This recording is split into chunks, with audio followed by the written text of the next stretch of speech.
if Ousmane can finish what he starts, he will be one, if not the best player in the world. And that's what he's doing only now. When you look at what he's been doing since 2025, he's on top and he's on a run to win the treble. Barcelona once gambled $150 million on a teenager who was supposed to be the next global superstar. Instead, what they got was years of frustration, endless injuries, lost confidence, and critics lining up to call him one of the biggest flops in football history. Fans mocked him, pundits buried him, and even Barcelona themselves seemed ready to move on. But against all odds, the story didn't end there. Because years later in Paris, that same player stood on stage, tears in his eyes, holding the Ballon d'Or, football's ultimate prize. And the question now is, how did Ousmane Dembélé go from being a forgotten disappointment to proving the entire world wrong?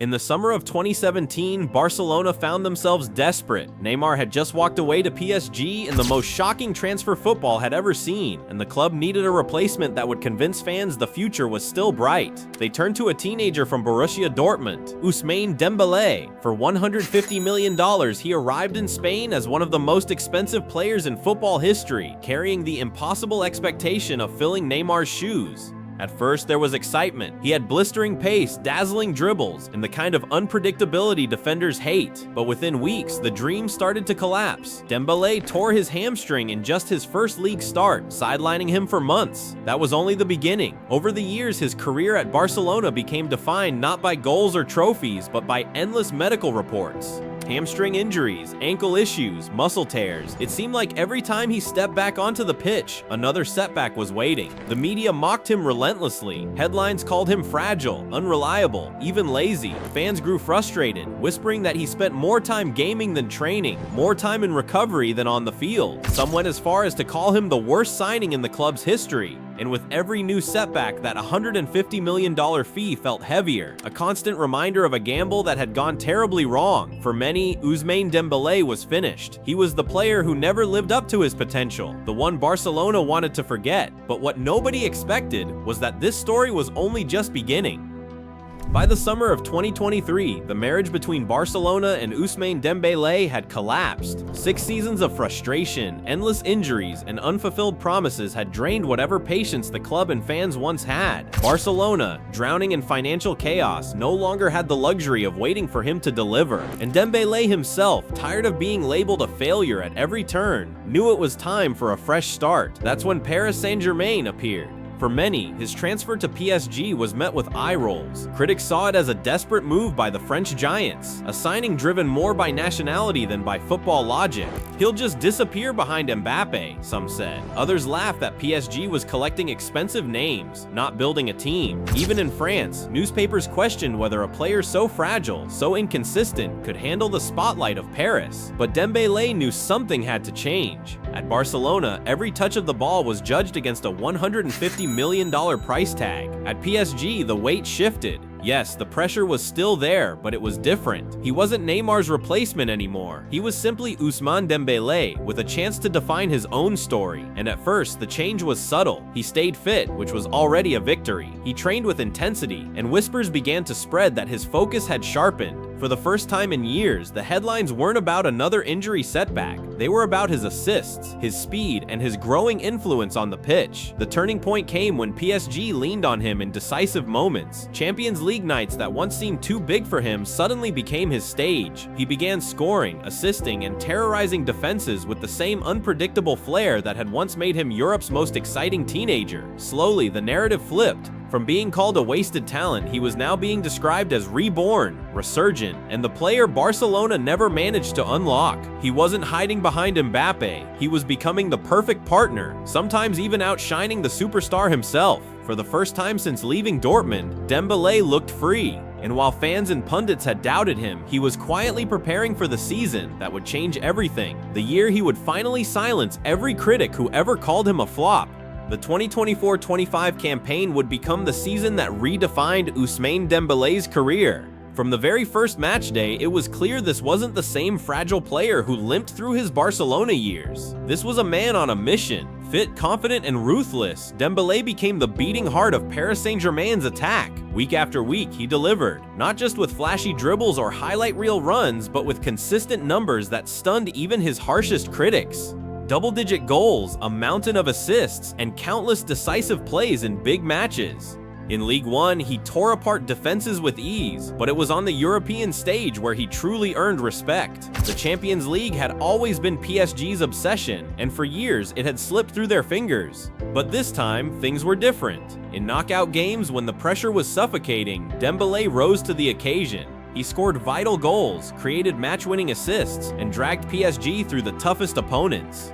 Fans who once doubted him were now chanting his name as he danced past defenders. The peak came on that historic night in Wembley, the Champions League final. PSG were chasing their first ever European crown, the one trophy that had haunted them for decades. And it was Dembélé who stepped forward, producing the kind of performance that legends are built on. Every touch, every run, every decision was electric. He didn't just play in the final, he owned it. By the time the whistle blew, PSG had finally lifted the Champions League, and Dembélé's fingerprints were all over the trophy. That season, PSG went further than anyone imagined. They didn't just win the Champions League, they completed a historic treble, and at the center of it all was the man the world once called a flop. Suddenly, the whispers began. Could Dembélé actually be a Ballon d'Or contender? For a player once buried by injuries and ridicule, even being in the conversation was unbelievable. But what happened next would shock the football world even more.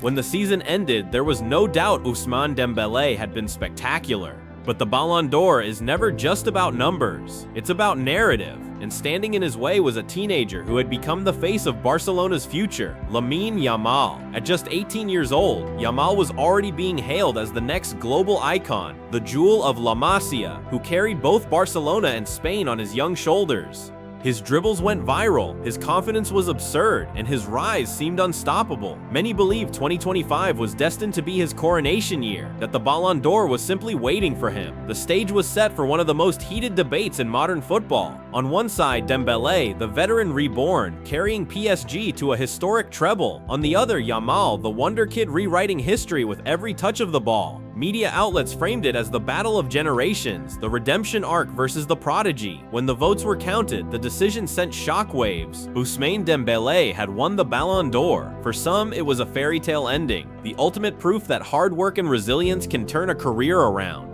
But for others, it was a robbery. Yamal's father publicly slammed the result, calling it moral damage and suggesting there was something strange behind the scenes. On social media, fans erupted, half celebrating Dembélé's incredible comeback, half insisting the award had been stolen from Yamal. The controversy only made Dembélé's victory louder. For years, he had been dismissed as fragile, inconsistent, even finished. And now he had taken football's greatest individual prize right out of the hands of its brightest young star. But the drama wasn't over, because the night of the ceremony revealed even more and showed how Dembélé's past and present had finally collided on the world's biggest stage. On September 27, 2025, the Théâtre du Châtelet in Paris became the stage for Ousmane Dembélé's ultimate redemption. As his name was announced, he walked up to the podium with tears in his eyes, clutching the Ballon d'Or, a moment nobody would have believed possible just a few years earlier. His acceptance speech was simple but powerful. He thanked his family, his PSG teammates, and surprisingly Barcelona. He admitted that his years in Spain were painful, but said they taught him lessons he could never have learned otherwise. It was a gesture that shocked many, to give credit to the club where he was mocked, booed, and written off. The reactions poured in almost instantly. Lionel Messi, the man who had once shared the pitch with him at Camp Nou, publicly congratulated him, saying he was proud of how far he'd come. Kylian Mbappe and former teammates celebrated with him in Paris, calling him the man who finally gave PSG the Champions League. But the story wasn't just about praise. Barcelona themselves posted a congratulatory message on social media, and it backfired instantly. Thousands of fans flooded the comments, furious that the club dared to celebrate a player they had let slip away. Some accused Barca of hypocrisy. Others mocked the fact that their own wonder kid, Yamal, had finished runner-up. The Ballon d'Or night wasn't just about a trophy, it was about everything colliding at once: redemption, rivalry, bitterness, and triumph. For Dembélé, it was proof that no matter how far he had fallen, he had risen even higher. For his critics, it was a bitter pill to swallow. And yet, as the applause echoed in Paris, a bigger question emerged. What would this mean for his legacy? For Ousmane Dembélé, the Ballon d'Or was more than just a golden trophy. It was a statement, proof that he was never the wasted talent the world once claimed. In lifting that award, he erased years of ridicule and wrote his name into football's history books. But with triumph comes a new kind of pressure, because football has a short memory. One magical season can make you a legend, but sustaining greatness is what defines true immortality. The question now is whether Dembélé can continue at this level, or if 2025 will be remembered as the peak of a brief redemption arc. For some, his story is already complete. The boy who cost $150 million collapsed under the weight of expectation, and then rose from the ashes to become the best in the world. For others, it is just the beginning of a new chapter, the chance for Dembélé to finally prove he belongs among the Messi, Ronaldos, and Modrics who defined an era. One thing is certain, this Ballon d'Or changed everything. No longer is he the fragile winger Barcelona fans called a flop. He is the man who carried PSG to glory, the man who silenced every critic, and the man who turned doubt into destiny. But whether this was the crowning moment of his career, or the start of an even greater legacy, only time will tell. Ousmane Dembélé's journey is one of the most unlikely turnarounds in modern football. From being mocked as Barcelona's $150 million flop to lifting the Ballon d'Or in Paris, his story reminds us how quickly the game can change and how resilience can rewrite a career. He silenced the critics, outshone the doubters, and forced the world to see him in a new light. But the debate will never go away. Did he truly deserve the Ballon d'Or over Lamine Yamal, the teenager many believe was robbed of his crown? Or was this award the justice Dembélé had been chasing his entire life? One thing is certain, the man once written off has proven everyone wrong. And now the question is no longer about his past failures. It's about whether this Ballon d'Or was his ultimate redemption or just the first of many. So what do you think? Did the right man win the Ballon d'Or?